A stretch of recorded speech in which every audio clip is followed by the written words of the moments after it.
BJP ಆಂತರಿಕ ಕುಸ್ತಿಗೆ break ಬೀಳುತ್ತಾ climax ಹಂತಕ್ಕಂತೂ ಬಂದಿದೆ ಅಂತ ಕೆಲವರು ಅಭಿಪ್ರಾಯವನ್ನು ಪಡ್ತಾ ಇದ್ದಾರೆ. ನಿಜಕ್ಕೂ ಇದು ಕ್ಲೈಮ್ಯಾಕ್ಸ್ ಅಂತಾನಾ ಅಥವಾ ಆಂಟಿ ಕ್ಲೈಮ್ಯಾಕ್ಸ್? ಇದರ ಬೆನ್ನಲ್ಲೇ ಹೈಕಮಾಂಡ್ ನಿಂದ ಬುಲಾವ್, ದೆಹಲಿಗೆ ಆರ್ ಅಶೋಕ್ ಅವರು ದೌಡಾಯಿಸ್ತಾ ಇದ್ದಾರೆ. ದೆಹಲಿಯಲ್ಲಿ ಜೋಶಿ ಮತ್ತು ಬಸವರಾಜ ಬೊಮ್ಮಾಯಿ ಅವರನ್ನ ಭೇಟಿಯಾಗುವಂತಹ ಸಾಧ್ಯತೆ ಬಗ್ಗೆ ಮಾಹಿತಿ ಸದ್ಯಕ್ಕೆ ಸಿಗ್ತಾ ಇದೆ.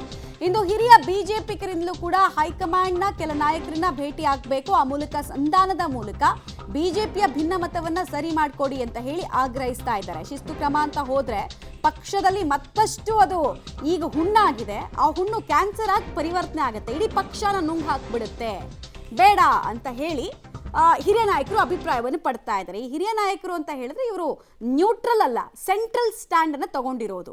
ಅಂದ್ರೆ ತಪ್ಪಾಗಿದೆ, ಕೆಲ ತಪ್ಪುಗಳನ್ನು ಸರಿಪಡಿಸಬೇಕು, ಹಂಗಂತ ಉಚ್ಚಾಟನೆ ಅನ್ನೋದು ಫಾರ್ಮುಲಾ ಅಲ್ಲ ಅನ್ನೋದು ಈ ಸೆಂಟ್ರಲ್ ಸ್ಟ್ಯಾಂಡ್ ಅನ್ನು ತೆಗೆದುಕೊಂಡಿರುವಂತಹ ಕೆಲ ನಾಯಕರ ಅಭಿಪ್ರಾಯ.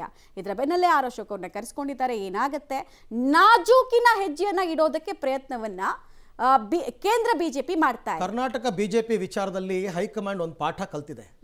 ಒಂದ್ಸರ್ತಿ ಯಡಿಯೂರಪ್ಪನವ್ರ ವಿಚಾರದಲ್ಲಿ ಹೀಗೆ ಆಗಿ ಯಡಿಯೂರಪ್ಪ ಪಕ್ಷ ಬಿಟ್ಟು ಹೋಗಿ ಕೆಜೆಪಿ ಕಟ್ಟಿ ಕೆಜೆಪಿಯಿಂದ ಆಗಿನ ಚುನಾವಣೆಯಲ್ಲಿ ಪಕ್ಷಕ್ಕೆ ಬಹುಮತ ಸಿಗದೇನೆ ಏನೇನಾಯ್ತು ಅಂತೆಲ್ಲ ಗೊತ್ತಿರೋದ್ರಿಂದ ಯತ್ನಾಳ್ ವಿಚಾರದಲ್ಲೂ ಹಾಗಾಗದು ಬೇಡ ಅಂತ ಅವ್ರ ಲೆಕ್ಕಾಚಾರ. ರೈಟ್, ಡೀಟೇಲ್ಸ್ ಕೊಡ್ತಾರೆ. ನೇರ ಸಂಪರ್ಕದಲ್ಲಿ ಜಾಯಿನ್ ಆಗ್ತಾ ಇದ್ದಾರೆ ಮಸೂದ್.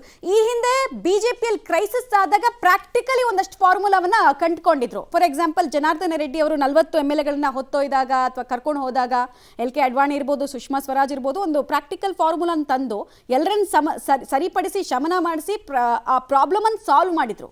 ಸೊ ಈ ಸಲ ಕೂಡ ಬಿಜೆಪಿ ಅಂಥದ್ದೇ ಸಿಮಿಲರ್ ಕ್ರೈಸಿಸ್ ಅಲ್ಲಿದೆ. ಇನ್ಫ್ಯಾಕ್ಟ್ ಶಾಸಕ ಸ್ಥಾನದಲ್ಲಿರೋರೇ ಕೆಲವರು ಬಂಡೆದ್ದಿರೋದು. ಸೊ ಈ ಸಲ ಫಾರ್ಮುಲಾ ಸಿದ್ಧ ಆಗಿದೆಯಾ? ಆರ್ ಅಶೋಕ್ ಅವ್ರನ್ನ ಕರೆಸ್ಕೊಂಡಿರುವಂತಹ ರೀಸನ್ ಏನು? ಸಿದ್ಧವಾಗಿರುವಂತಹ ಫಾರ್ಮುಲಾ ಹೀಗಿದೆ, ನೀವು ಹೀಗಿರಬೇಕು ಅಂತ ಹೇಳ್ಬಿಟ್ಟು ಅಲ್ಲಿ ಸೂಚನೆ ಕೊಡೋ ಸಾಧ್ಯತೆ ಎಷ್ಟರ ಮಟ್ಟಿಗಿದೆ?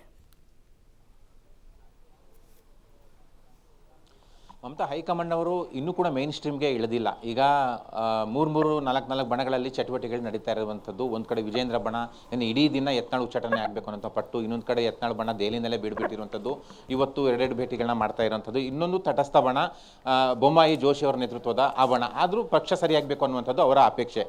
ಈ ಮಧ್ಯೆ ಶೋಕಾಸ್ ನೋಟಿಸ್ ಕೊಟ್ಟಿರುವಂಥದ್ದು. ನಿನ್ನೆ ರಾತ್ರಿವರೆಗೂ ಕೂಡ ಆರ್ ಅಶೋಕ್ ಅವರು ಬೆಂಗಳೂರಿನಲ್ಲೇ ಇದ್ದರು, ತರುಣ್ ಚುಗ್ ಅವರ ಸಭೆಯಲ್ಲೂ ಕೂಡ ಪಾಲ್ಗೊಂಡಿದ್ದರು. ರಾತ್ರಿ ಅವ್ರಿಗೊಂದು ಫೋನ್ ಬರುತ್ತೆ, ಬೆಳಿಗ್ಗೆ ದೆಹಲಿಗೆ ಬರಬೇಕು ಅಂತ. ಆ ಹಿನ್ನೆಲೆಯಲ್ಲಿ ಬೆಳಗ್ಗೆನೆ ಅವರು ದೆಹಲಿಗೆ ದೌಡಾಯಿಸ್ತಾರೆ. 10:30-11 ಗಂಟೆ ಸುಮಾರಿಗೆ ದೆಹಲಿ ಮುಟ್ತಾರೆ.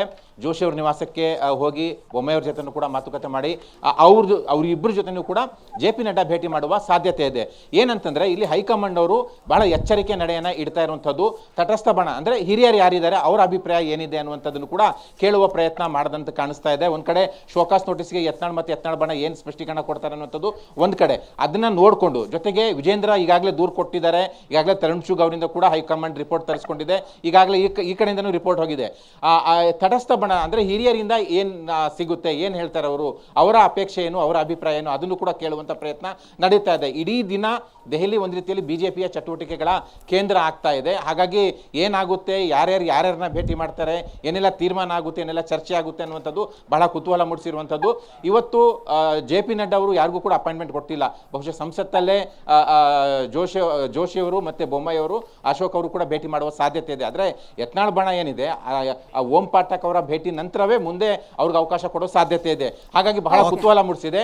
ಹೈಕಮಾಂಡ್ ನಡೆ ಏನು, ಯಾವಾಗ ಡಿಸಿಷನ್ ತೆಗೆದುಕೊಳ್ಳುತ್ತೆ ಅನ್ನುವಂಥದ್ದು, ಪರಿಹಾರ ಸೂತ್ರ ಏನು ಅನ್ನುವಂಥದ್ದು ಕೂಡ ಎದುರು ನೋಡಬೇಕಾಗುತ್ತೆ. ಮಮತಾ, ರೈಟ್, ಥ್ಯಾಂಕ್ ಯು ತಮ್ಮೆಲ್ಲ ಮಾಹಿತಿಗೆ ಮಸೂದ್.